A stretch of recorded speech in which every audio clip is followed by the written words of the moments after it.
রাশিয়ার জন্য আমরা রওনা দেব। আর সামনে দেখতে পাচ্ছেন হোটেল ইউরোস্টার।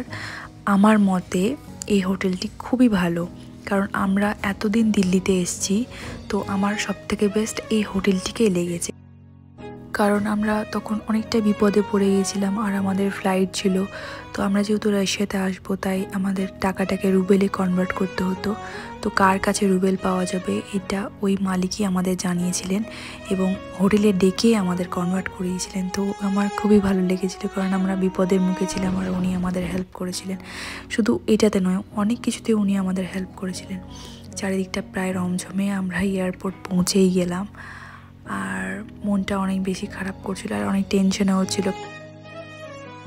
তারপর কিছুক্ষণ যাওয়ার পর আমি দেখতে পেলাম যে ওই যে ঠেলা গাড়িগুলো, নিশ্চয়ই আপনারাও দেখতে পেয়েছেন, দাঁড়ান আর একটু গেলে আপনারা দেখতে পাবেন। এই যে গাড়ির মাঝে দেখলেন ঠেলা গাড়িগুলো। তারপর এগুলো দেখার পরে মনে একটু শান্তি এলো যে না, এগুলোর উপরে তুলে আমরা নিয়ে যেতে পারবো। এই যে আমার বর আর ওই যে ড্রাইভারটিও অনেক হেল্পফুল ছিলেন। উনি আমাদের লাগেজগুলো তুলে রেখে গেলেন।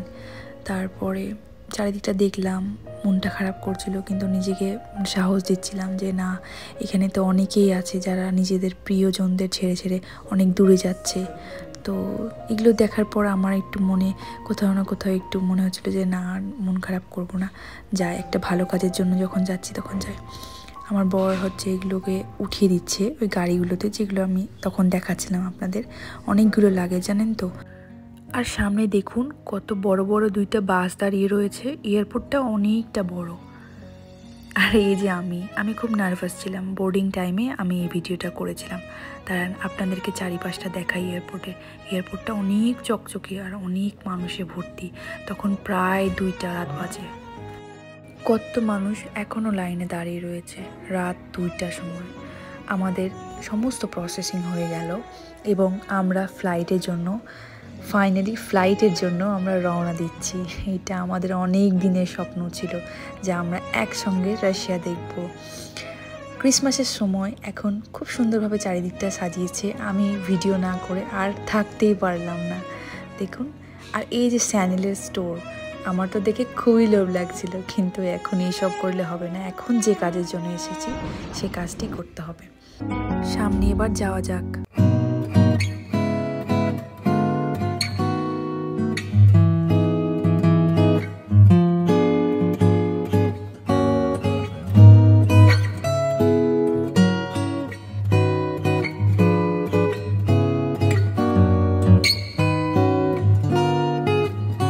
করতে পারেনি, স্বপ্ন পূরণের একটি দিন বলুন, কি খুশি না লাগছে আমার।